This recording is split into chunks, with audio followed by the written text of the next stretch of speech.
భగవద్గీత 70వ రోజు 24వ శ్లోకం.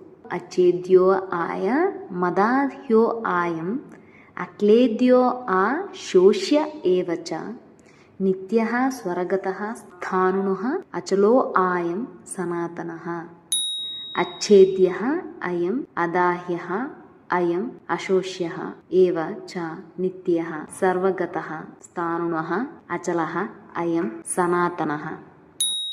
అయం ఈ ఆత్మ, అచ్ఛేద్యః ఛేదింపరానిది, అయం ఈ ఆత్మ, అదాహ్యః దహింపరానిది, అక్లేద్యః తడుపరానిది, అశోష్యః ఏవచ శోషింప సాధ్యము కానిది, అయం ఇది నిత్యః నిత్యమైనది, సర్వగతః అంతటును వ్యాపించినది, స్థాణుః స్థిరమైనది, అచలః చలపనము చలనము లేనిది, సనాతనః శాశ్వతమైనది.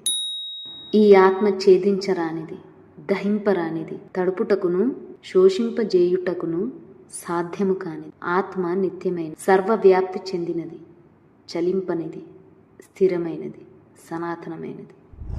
The soul is indestructible, cannot burn, cannot wet, and cannot be absorbed or impermeable. The soul is eternal, omnipresent, immovable, permanent, eternal.